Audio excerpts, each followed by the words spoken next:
Yo, yo, yo! It's your favorite anime slash manga enjoyer Shields here, and I finally got the chance to see Dragon Ball Super Superhero in theaters the other day, and man, was it amazing. If you're a Dragon Ball fan, this is a must see. You have to go see this movie. It is so good. I mean, the movie takes a very different angle and focuses on Gohan and Piccolo as our main characters, as opposed to Goku and Vegeta. And I mean, Goku and Vegeta probably have like 5 minutes of screen time max. They are not in this movie at all. They really don't play a role whatsoever. And it's really, really cool to see Gohan and Piccolo get their well-deserved screen time. It's just refreshing, honestly. We need to see more of these two, and I'm glad they delivered in this movie. And this movie actually has a lot to do with the future of Dragon Ball Super's story. So without further ado, let's just get into talking about this absolutely awesome movie. I cannot wait to speak about this. So, spoilers, obviously. I just want to get this out of the way before I get into the meat of things. But the CGI animation in this movie actually was done very well. I remember in the previous Broly movie when the CGI was shown in the final fight, I found it a little bit odd, but Superhero really has perfected its craft with this new CGI style. Personally, I felt like the backgrounds in the movie were phenomenal. Every location really felt like a tangible place. Anyway, as I mentioned before, Goku and Vegeta have barely any screen time at all in this movie, and that is because this movie takes place shortly after the previous movie, Dragon Ball Super Broly. So Goku, Vegeta, and Broly are all actually training on Beerus' planet, while Whis and the gang watch from the sidelines.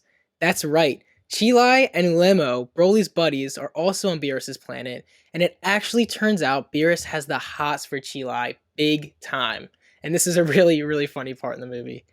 Whis decides that Goku and Vegeta should spar, as it'll be a great way of teaching Broly how to control his anger in a friendly fight, and it's also entertaining for everyone else. The sparring match between Goku and Vegeta actually ends in a post-credits scene at the end of the movie, where an extremely tired Vegeta lands the last hit on an exhausted Goku, making Vegeta officially the winner against Goku. So finally a rare Vegeta W. This also makes Broly and Lemo cry. So yeah, the whole reason Goku and Vegeta were not in this movie was simply because they were off on Beerus' planet training and could not be reached. The movie starts with us meeting the new Red Ribbon Army led by Magenta, who was actually Commander Red's son. So Magenta goes out and recruits Dr. Hedo, who is in fact the grandson of Dr. Gero and Vomi. Yep, that's right, they have a cool little Vomi Easter egg for all the Dragon Ball Fighters fans out there.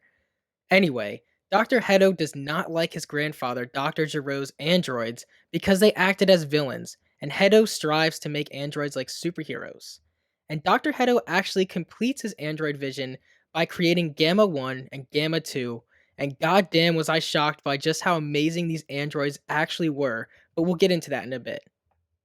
We then cut to the main man of the movie, Piccolo, who was actually training Pan at his house during her summer break.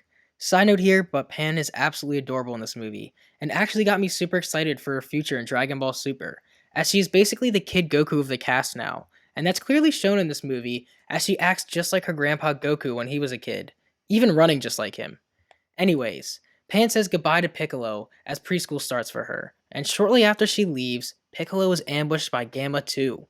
Gamma 2 was ordered to kill Piccolo by Magenta, as all aliens are threats to the Red Ribbon Army. Throughout their battle, it is shown that Gamma 2 is quite the formidable fighter, and this actually leaves Piccolo to do a last ditch effort to escape, which turns out to be successful.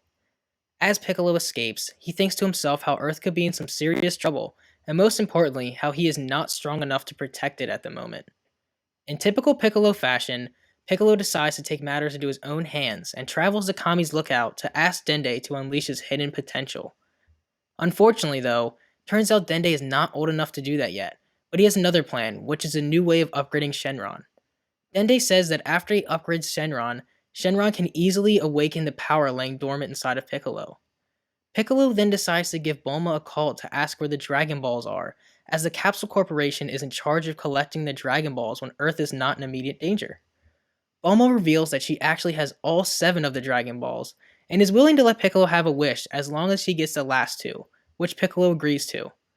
We then fast forward a bit, and Piccolo and Bulma summon Shenron. Piccolo asks Shenron to awaken the power inside him, to which Shenron responds, "Sure, I can do that, and a little more." And that little more that Shenron is quoted saying actually goes a long way, but we'll get into that later. And possibly one of the funniest moments of the movie, Bulma wishes to extend her eyelashes and get a BBL from Shenron, and Shenron simply finds these requests extremely easy. And Piccolo is just embarrassed as hell. But hey, you can't blame our girl Bulma, she's looking good for her old age. Anyway, I have not mentioned Gohan yet, and that is because Gohan is busy being a nerdy biologist studying ants, in particular, say ants. But moving on, this pisses Piccolo off because Gohan has locked himself in a room and has not trained in an extremely long time.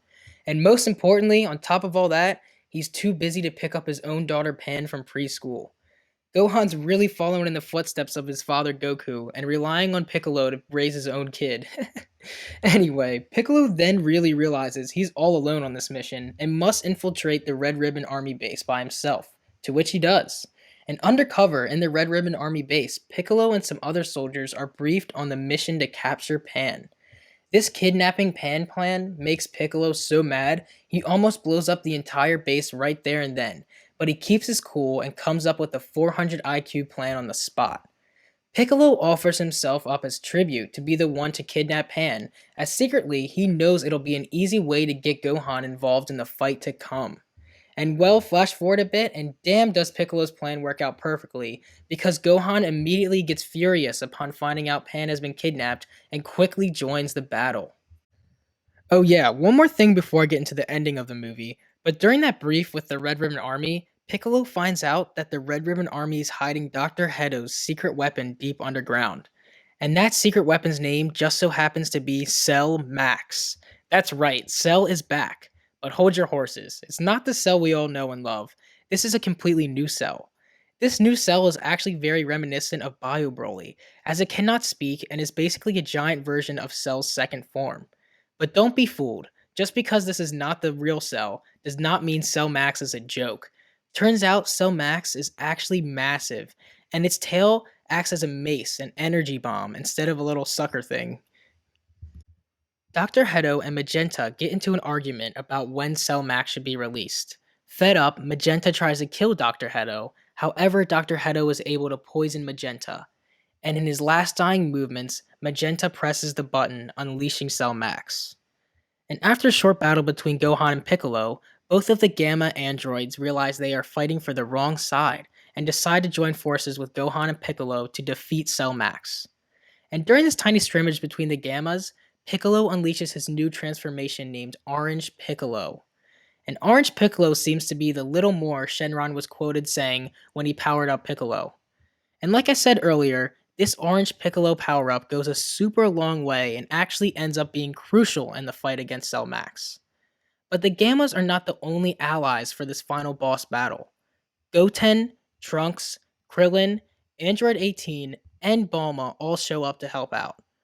Goten and Trunks are now teenagers and have grown super tall, and Gohan explains this by saying that all Saiyans hit a rapid growth spurt once they are teenagers. We also find out that Goten and Trunks forgot how to do the fusion dance properly and fight the whole battle against Cell Max as fat Gotenks. The gang teams up on Cell Max, but still, Cell Max will not even budge. However, Gamma 2 reveals that Cell Max's weak spot is its head, and if they can just land one direct hit on its head, it'll explode and die for good. But of course, Cell Max is not allowing any of them an opening to even land a hit remotely close to its head. So Gamma 2 comes up with a plan, and his plan is basically to do a kamikaze suicide punch directly to Cell's head to allow the others to get an opening on him. Gamma 2 flies out of the atmosphere into space and comes back down to Earth with a blazing punch directly to Cell Max's head.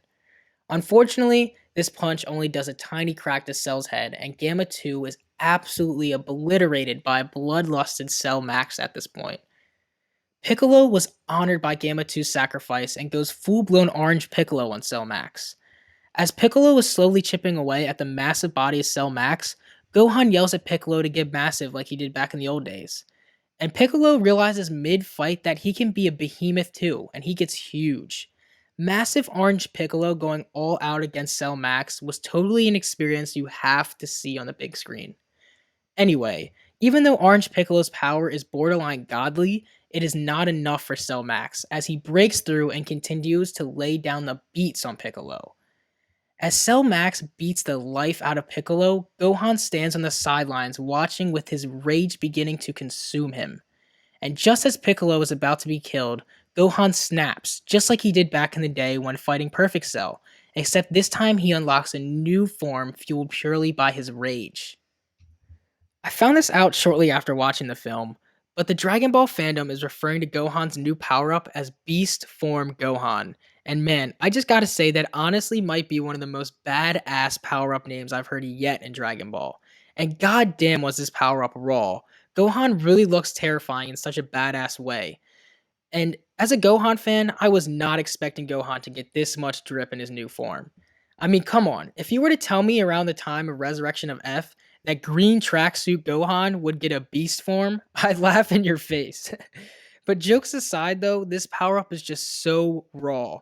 And Gohan finishes the fight with Cell Max while in beast form by landing one charged up special beam cannon directly on Cell's head. This special beam cannon looked amazing on the big screen as well, and it also made me tear up a bit as we learned after the battle Gohan had been training his special beam cannon in secret. And when Piccolo hears this, he has to turn away from Gohan in typical Piccolo fashion to hide his true feelings from Gohan. However, the audience all knows clear as day Piccolo is one proud man right now and could not be happier. In the aftermath of the battle, Dr. Hedo actually joins Bulma's Capsule Corporation to be a superhero with Gamma 1, and we also see Gamma 2 die as he turns into dust. I'm going to take the moment here to say RIP Gamma 2. I actually was not expecting to care about these Gamma androids at all, but now I am fully invested, especially in Gamma 1, as now he has to carry on the will of his courageous brother Gamma 2. And with that, the movie ends as Pan flies around and the cast wave goodbye. In this final goodbye scene with Pan flying around, we actually see Goten and Trunks do what seems like a perfect fusion dance. However, we aren't shown the fusion. And I'm not gonna lie, this left me a little pissed off at the end of the movie, but it does feed into that future hype of the reveal of adult Gotenks. And at the end of the movie, my friend Kevin and I met this guy named Nicholas, and we all talked and discussed about how possibly, maybe in the future, the franchise could explore a Gotenks movie, as we really don't know that much about Goten and Trunks right now. I mean, they're grown up now, and to me, they still seem like those little kids that we knew in Z. Dragon Ball Super has been going on for like a decade now, and we have barely touched Goten and Trunks. They have just been on the wayside. Like, we need to get the dust off them and really delve into their characters, just like this movie did with Gohan and Piccolo. I mean, we got new transformations for both Gohan and Piccolo, and we got a lot of character development for both Gohan and Piccolo. And this was all much needed stuff. And to me, I feel like the one thing that Super's missing is some time with Goten and Trunks, because we really don't know what they're about. We still just look at them as the little kids they are. So this kind of ties into, there's been a lot of rumors and hints that there's going to be two anime projects slated to release in 2023.